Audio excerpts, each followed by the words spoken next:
What if I told you that everything you're working toward right now, the promotion, the perfect body, the bigger house, the respect of people who don't matter, what if all of that is a complete waste of your precious time? I'm 45 years old. I have stage 4 pancreatic cancer. The doctors gave me 6 months. That was 5 months ago. I have maybe 4 weeks left, probably less. And in the time I have remaining, I'm going to save you decades of mistakes, wasted time, and suffering that I can't get back. This isn't going to be some sad, inspirational, live each day like it's your last. This is me angry at myself for how I lived, desperate to make sure you don't do what I did. Because here's what nobody tells you. You don't get a warning. You don't get time to prepare. One day you're fine, and the next day a doctor is telling you that you're going to die, and everything you thought mattered suddenly doesn't matter at all. I was a corporate lawyer, made partner at 38, 6-figure salary, corner office. I worked 70-hour weeks for 20 years, missed my daughter's school plays because I had depositions, missed anniversaries because I had trials. I told myself just a few more years, just get to this level, then I'll slow down, then I'll have time for my family, then I'll finally take that vacation to Italy my wife keeps talking about. I never slowed down. I'm never going to Italy. My daughter's 16 now, and last week she told me she barely knows me. She said, "Dad, you were always there, but you were never really there." And she's right. I was physically present sometimes, but mentally I was always at work, always thinking about the next case, the next client, the next billable hour. You know what's funny? 2 weeks after my diagnosis, I got the email I'd been waiting for. They were making me senior partner, the thing I'd sacrificed 20 years for, the thing I told myself would make it all worth it. And when I read that email, I felt nothing. Actually, that's not true. I felt rage, pure rage, because I traded my life for a title that means absolutely nothing. Now here's what I wish someone had told me when I was 25. Success is the worst possible goal. I know that sounds crazy, but achievement is a trap. You get the promotion, you feel good for 48 hours, then you need the next one. You make 6 figures, then you need 7. You get the corner office, then you need the bigger corner office. It never ends. The goalposts keep moving, and before you know it, you're 45 and dying, and you realize you spent your entire adult life chasing things that don't matter. I had a friend, Marcus. We went to law school together. He dropped out after 1 year, said he didn't want to spend his life in courtrooms. I thought he was an idiot. He became a high school teacher, made $50,000 a year. I made 3 times that. I felt so superior. Guess what Marcus did with his life? He coached basketball. He went to every single one of his kids' games. He took his wife on weekend trips. He volunteered at a soup kitchen every Sunday. He read books. He learned guitar at 40. He lived. I worked. Last month, Marcus came to visit me in the hospital, and I looked at him, and I realized he's the successful one, not me, because he actually lived his life. And I just worked. I accumulated. I achieved.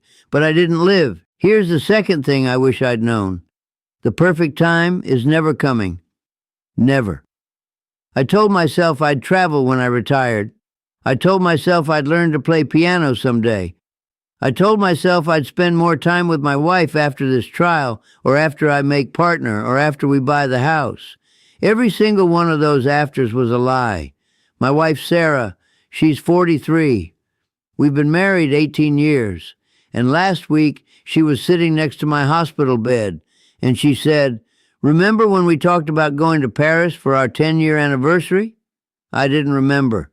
She said, "You said we'd go when work slowed down." I never went.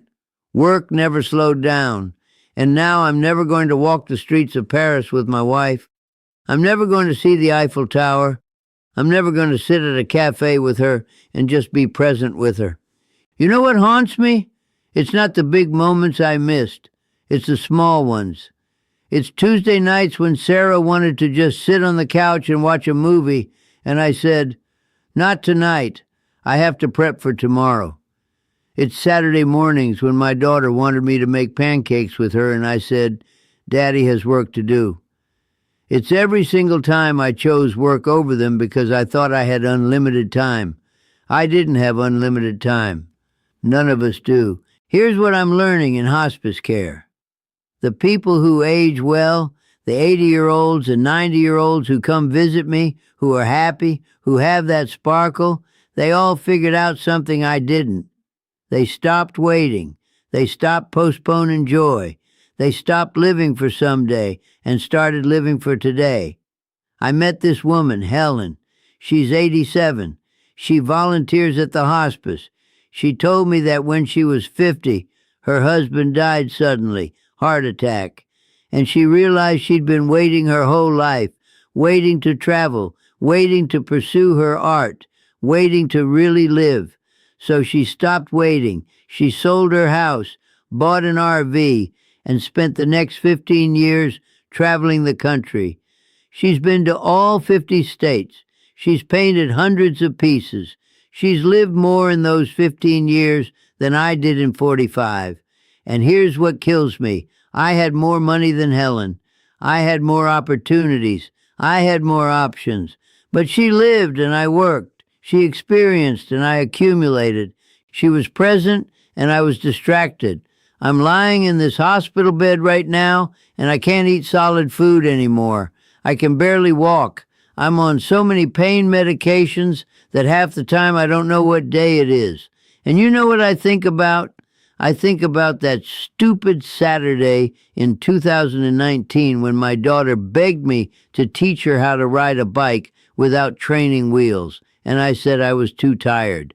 I think about the time Sarah suggested we take a spontaneous weekend trip to the beach, and I said I had too much work. I think about every single moment I said, "Not now," or maybe later, or "I'm too busy." Those moments are gone. I can't get them back. The bike is in the garage, and I'm never going to teach her to ride it. The beach is 3 hours away, and I'm never going to feel the sand between my toes with my wife again. This is what I need you to understand. You think you have time. You don't. You think you'll get around to it later. You won't. You think there will be a perfect moment when everything aligns and you can finally live the life you want to live. That moment doesn't exist.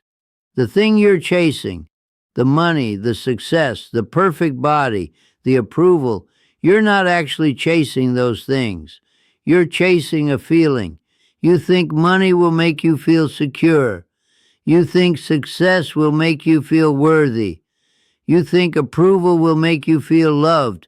But here's what nobody tells you. You can give yourself those feelings right now, right this second.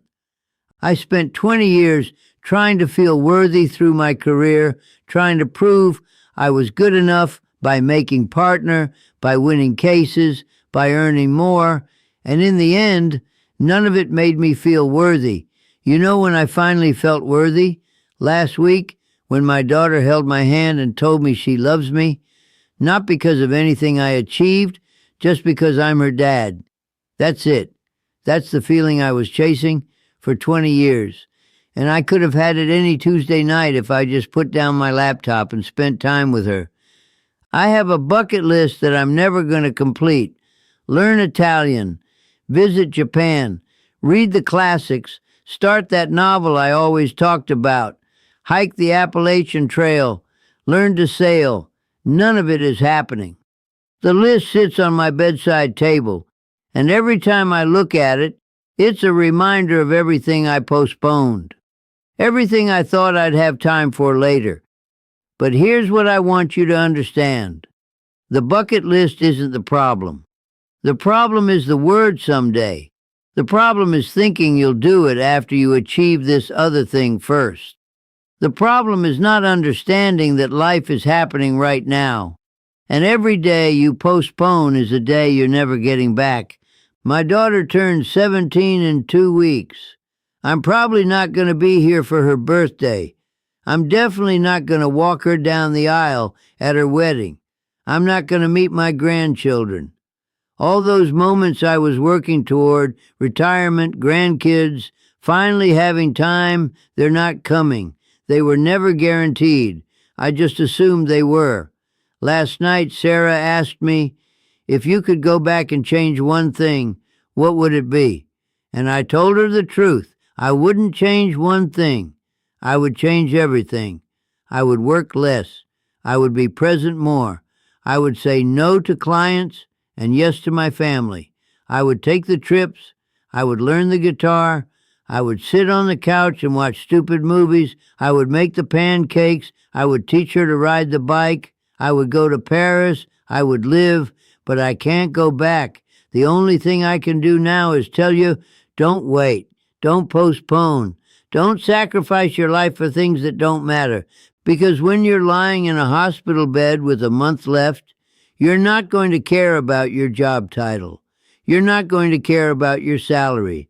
You're not going to care about how much you weighed or what people thought of you. You're going to care about the moments, the ordinary, unglamorous, beautiful moments you had with people you love.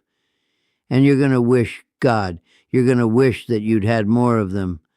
I have 4 weeks left, maybe less. My daughter's at school right now. My wife is in the cafeteria getting coffee.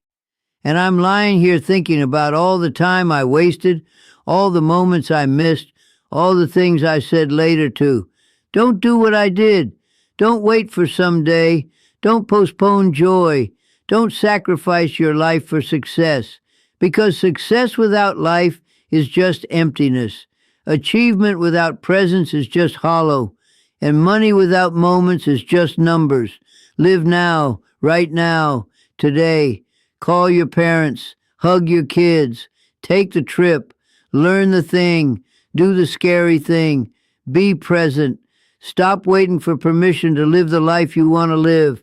I'm out of time, but you're not yet. So what are you going to do with yours?